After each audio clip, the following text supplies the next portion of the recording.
नमस्कार। आपकी खबर यूट्यूब न्यूज चैनल के इस अंक में आपका स्वागत है। मैं हूं विवेकानंद उपाध्याय।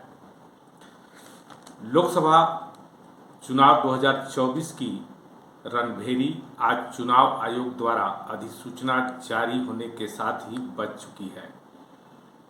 पलामू संसदीय चुनाव क्षेत्र में झारखंड में जो 4 चरण में चुनाव संपन्न होने वाले हैं, उसमें चौथा चरण में 13 मई को चुनाव संपन्न होगा, मतदान होगा। और जैसा कि जानते ही होंगे 4 जून को मतगणना होगा। अभी हम यहाँ चर्चा करने जा रहे हैं पलामू लोकसभा चुनाव के संदर्भ में।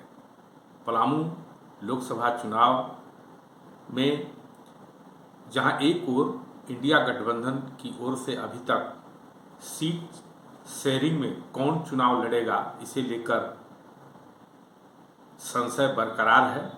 हालांकि यह दावा किया जा रहा है कि पलामू संसदीय चुनाव क्षेत्र से इंडिया गठबंधन में कांग्रेस चुनाव लड़ेगी तथा उसके संभावित प्रत्याशी भाजपा नेता प्रभात भुइयां हो सकते हैं।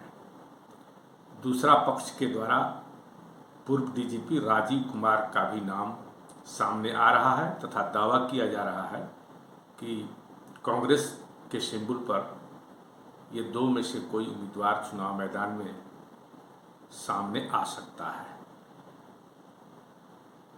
कौन चुनाव मैदान में आएगा एनडीए प्रत्याशी के विरोध में, यह तो अभी साफ तस्वीर नहीं है।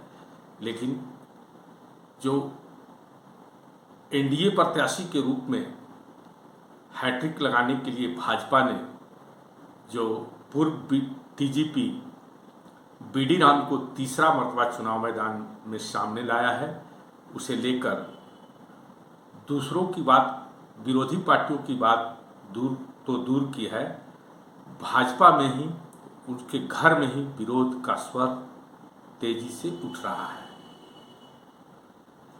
कल के अंक में मैंने चर्चा किया था कि इस विरोध के पीछे कौन है। आज हम तस्वीर को यहाँ और साफ करना चाहेंगे। दरअसल कंप्यूटर साइंस में, कंप्यूटर के इस वर्तमान युग में जो स्क्रिप्ट लिखता है, चूंकि पासवर्ड उसी के पास होता है तो डिलीट भी वही करता है। तो परसों जो 19 भाजपा के मंडल अध्यक्षों ने स्थानीय प्रत्याशी की मांग करते हुए बीडी राम पर कई संगीन आरोप लगाकर किसी स्थानीय प्रत्याशी को चुनाव मैदान में उतारने की मांग किए थे, अब उसमें डैमेज कंट्रोल में भाजपा के कुछ नेता लग गए हैं। भाजपा की ओर से यह दिखलाने की प्रयास वैसे ही लोगों के द्वारा शुरू कर दिया गया है जिन लोगों ने इस पूरे प्रकरण का स्क्रिप्ट तैयार किया था। कहने का तात्पर्य यह है कि जो 19 मंडल अध्यक्षों ने जिन नेताओं के इशारे पर भाजपा प्रत्याशी बीडी राम के विरोध में विधिवत मेराल में बैठक कर, गढ़वा विधानसभा चुनाव क्षेत्र के मेराल में बैठक कर और सामूहिक रूप से विरोध जताया था कि बीडी राम मंडल अध्यक्षों तक को नहीं पहचानते हैं, इनके कार्यकाल में भाजपा कार्यकर्ताओं की उपेक्षा हुई है।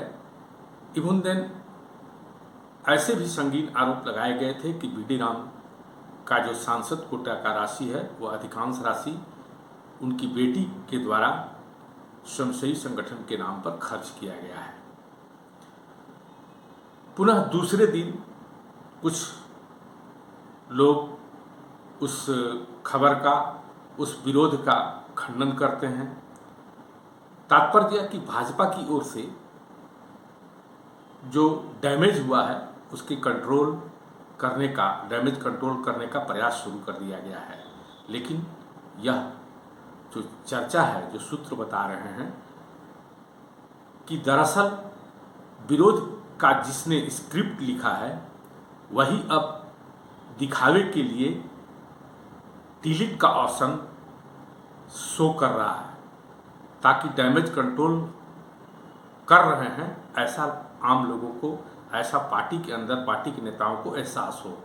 किंतु इससे इनकार नहीं किया जा सकता है कि भाजपा के जिन 19 मंडल अध्यक्षों ने विरोध में बीडी राम का विरोध किया था, वे अपने मन से, अपनी इच्छा से, बगैर अपने आका के इशारे के इतना बड़ा हिम्मत नहीं जुटा सकते थे और उन्होंने हिम्मत जुटाया। इसका प्रमाण इससे भी मिलता है कि परसों मेराल में बैठक कर जिन लोगों ने विरोध किया उसमें से अधिकांश तो नहीं लेकिन बहुत अधिक लोगों को डैमेज कंट्रोल करने के उद्देश्य से उनसे पुनः कहवाया गया कि उनका विरोध नहीं है, वे भाजपा के प्रत्याशी बीडी राम का चुनाव में समर्थन करेंगे। पार्टी का जो डिसीजन है, पार्टी का जो निर्णय है उन्हें प्रत्याशी बनाने का, उस निर्णय का हम अनुपालन करेंगे, पालन करेंगे।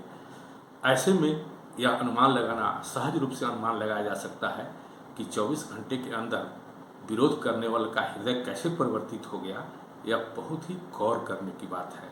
और यदि इस पर गौर किया जाए तो इसको देखा जाए तो जो सूत्र बता रहे हैं कि जिन लोगों ने विरोध का स्क्रिप्ट लिखा था उन्हीं लोगों के द्वारा डैमेज कंट्रोल के नाम पर अब डिलीट करने का प्रयास किया जा रहा है। अब देखना होगा कि आने वाले समय में भाजपा प्रत्याशी बीडी राम के विरोध में जो स्वर उठे हैं उसका चुनाव प्रचार और परिणाम पर कितना असर पड़ेगा, कितना असर नहीं पड़ेगा, यह भविष्य तय करेगा।